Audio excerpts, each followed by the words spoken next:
Bonjour tout le monde. Je vous propose un projet qu'on a fait d'ici 2 années. C'est un seringue motorisé. En fait, c'est un système pour motoriser la pousse de la tige d'une seringue pour pousser des liquides de haute viscosité. Alors, d'abord, je présente mon école. Je suis de l'école HGVD du Verdon, c'est l'école d'ingénierie et de gestion de l'école du canton Vaud. Et puis on a plusieurs instituts de recherche et développement, on a un chiffre d'affaires pas mal, on a beaucoup d'ingénieurs, beaucoup de transferts technologiques qu'on va faire surtout avec des petites entreprises, mais aussi avec quelques de grandes entreprises. Puis encore, je suis rattaché à l'Institut d'automation industrielle.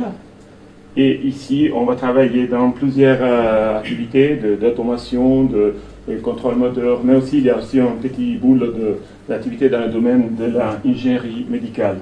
Ça, c'est plutôt toutes les activités qu'on a chez l'Institut d'automation industrielle, c'est l'informatique de commande, la mécatronique, l'optique, la vision industrielle, la technique de réalisation industrielle.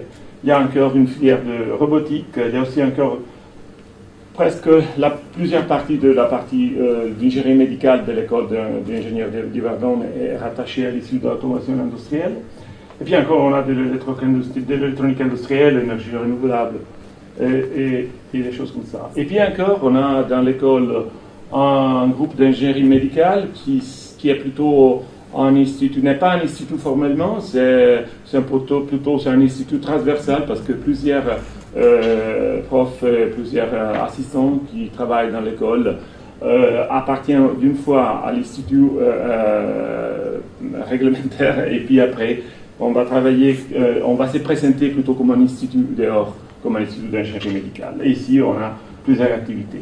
Ça c'est moi, je suis une personne assez drôle peut-être parce que j'ai la double casquette d'ingénieur d'un côté, d'ingénieur médical d'un côté et médecin de l'autre côté. Et donc, je travaillais surtout à l'étranger, pas seulement en Italie, je travaillais aussi en Norvège. En fait, je suis arrivé en Suisse il y a 6 ans, et j'ai travaillé à l'hôpital de Norvège du Nord avant d'être ici en Suisse. Donc, les problèmes que je vais présenter ce matin, ce que je vais présenter cet après-midi, c'est ce produit. Il y a une petite entreprise, il y avait une petite entreprise en 2009 qui nous a conféré un mandat industriel direct pour développer une motorisation pour une seringue. L'idée, c'est de motoriser de petits seringues qu'ils ont vendus déjà chargés avec le médicament dedans, et donc sont déjà stériles, sont déjà prêts pour l'usage par le médecin. Le problème là, c'est que souvent, ils ont des liquides comme des silicones, donc des liquides qui sont utilisés, pour exemple, pour la médecine esthétique, et qui sont des liquides hautement visqueux.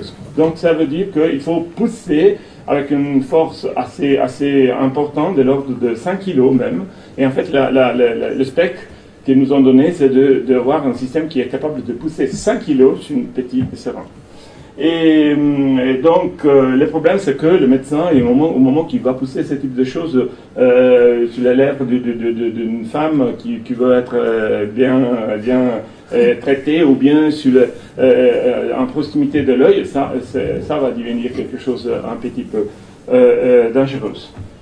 Alors, les spécifications étaient assez lourdes en fait, parce que l'idée c'est d'avoir un système qui va faire une force de pouce de l'ordre de 5 kg, donc 50 newtons, et avec une précision d'injection de microlitre au près.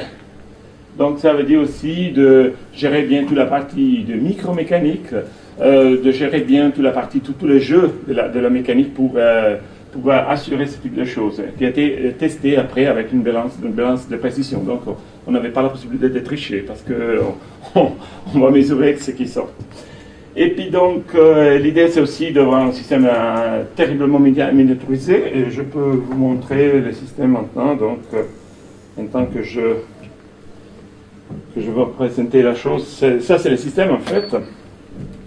Vous avez une seringue, après je vais vous montrer la chose.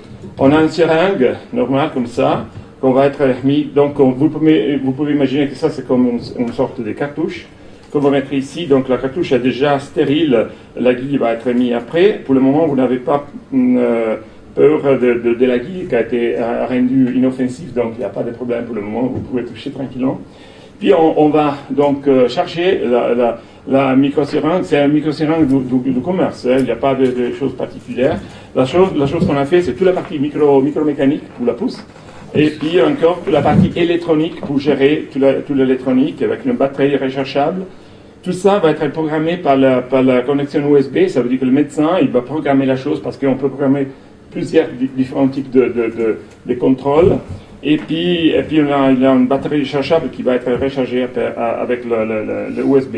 Et puis on a encore les deux boutons pour gérer la chose. Maintenant, c'est un système taxi, ça veut dire chaque fois qu'on va pousser, on va avoir une petite quantité de liquide qui va être éliminée. Et puis encore, la seringue a été développée pour avoir pour l'utilisation avec la main droite ou avec la main gauche, donc pour le droitier et gaucher. Donc, si vous voulez, vous pouvez passer la chose juste pour voir. Tant que je vais continuer. C'est où pour la forme des doigts? C'est ici, les deux boutons sont ici. Ah oui, mais ça vous pouvez toucher parce qu'il n'y a pas de problème. Mais je suis très maladroit, donc. D'accord. Et puis encore, ça, donc c'est un bon défi. Donc on est parti avec quelque chose comme ça. On a commencé à jouer un petit peu avec SolidWorks pour imaginer. On avait aussi un grand problème d'interface homme-machine parce que le médecin, il ne veut pas être assez chargé avec des questions techniques trop compliquées. Il veut, et je le sais bien, il veut quelque chose qui soit très simple à être utilisé. Donc on a commencé comme ça, et puis on a joué un petit peu avec la mécanique. Ici, on a utilisé un moteur de commerce, et puis c'est un moteur qui est déjà intégré avec une boîte à vitesse, avec un encodeur pour gérer la chose. On a dû encore mis une autre petite boîte à vitesse créée par nous ici. Et puis encore, le problème, c'est le problème de avoir le système pour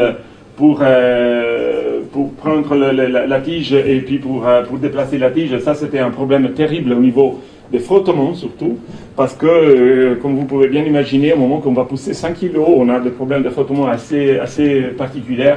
Et donc, on a géré très, très bien ici la vis sans fond qu'on a utilisée ici, avec un système à billes pour minimiser au maximum le frottement. Et puis encore, on est arrivé avec un système comme ça, donc on a imaginé de mettre ici, vous avez la seringue en vert, ici on a imaginé une seringue bleue. Ici, donc, on va mettre la seringue ici, on va bloquer tout le système, et puis après, on a la possibilité d'évidencier la direction de mouvement. On peut ici avoir une idée de la quantité de liquide qui reste dedans, donc c'est une sorte d'indication du remplissement de la seringue, parce qu'au moment qu'on va l'utiliser, la seringue n'est plus visible. Donc ici, on a une sorte de vision. Et ici, on a les deux boutons que vous avez là. Donc on est arrivé à ce type de choses, et puis après, on l'a réalisé. Et ça, tout le système a été fait chez nous, sauf la partie plastique. On n'a fait que la partie SolidWorks, on a fait la conception mécanique, et puis la partie plastique a été faite en Chine par une entreprise qui va faire du prototypage rapide.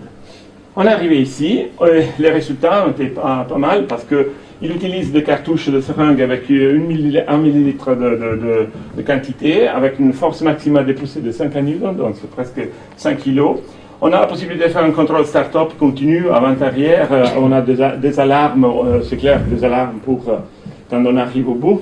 Et puis encore une résolution d'éjection de 2 millilitres, et cette résolution est donnée par le jeu de toute la mécanique, de toute la boîte à vitesse. La programmation de fonctionnalités est faite, des réglages faits par ordinateur, via USB, et donc aussi la recharge c'est fait par connexion USB à l'ordinateur. Le problème, c'est que juste à la fin de projet, la petite entreprise a fait faillite, et donc on est resté avec un grand produit, plein d'espoir, et puis donc c'est pourquoi on est ici, pour vous montrer ce produit, et si jamais trouver quelques entreprises qui est intéressée à poursuivre l'activité pour arriver à un produit industriel que je pense il y a assez d'intérêt. C'est clair qu'on reste là pour aider si jamais l'entreprise qui aurait travaillé avec ces problèmes, donc pour donner encore des activités d'aide pour exemple pour la réingénierisation des pièces, si jamais. Pour le respect des normes applicables, on a un cœur chez nous de personnes, moi aussi, qui sont bien à l'aise avec toute la partie des normatifs médicaux qui sont applicables dans ce domaine, médicales qui sont applicables dans ce domaine. Et puis encore, surtout, la partie interface, il n'y a pas de... Non. Pour la partie interface en machine, qui est quelque chose d'assez important.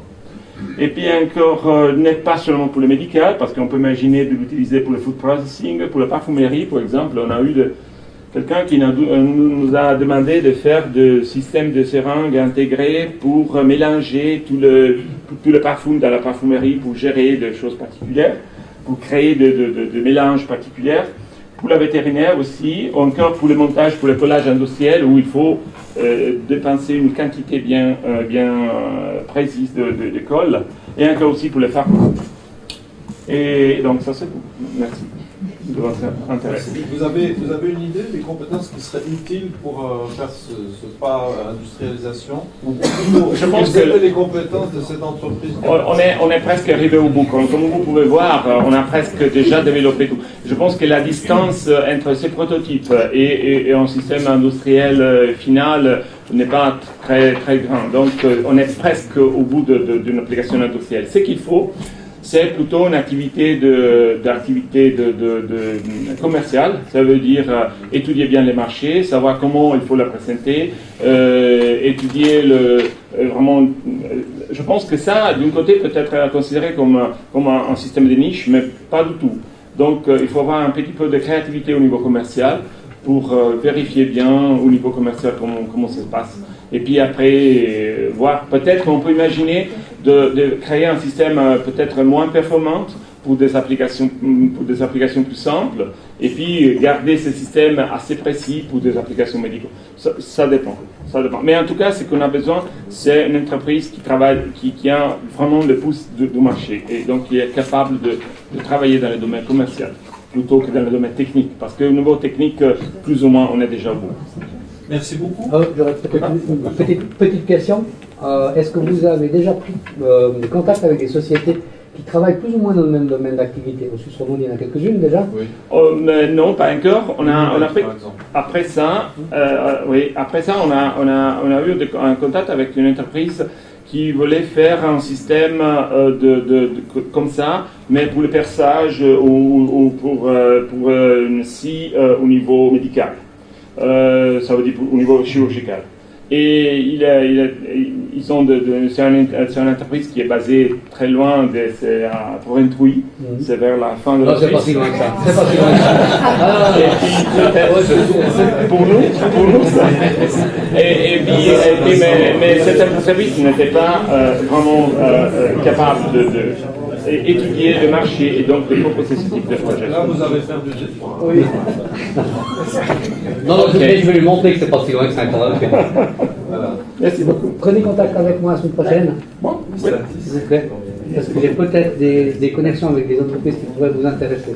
Alors, j'ai gagné des points. Ça dépend si vous revenez sur votre idée de l'éloignement de Porrentruy par rapport à ça. Je suis prêt, hein. Je suis Ça va. Ok, merci beaucoup. Merci beaucoup. Vous allez poser des brevets.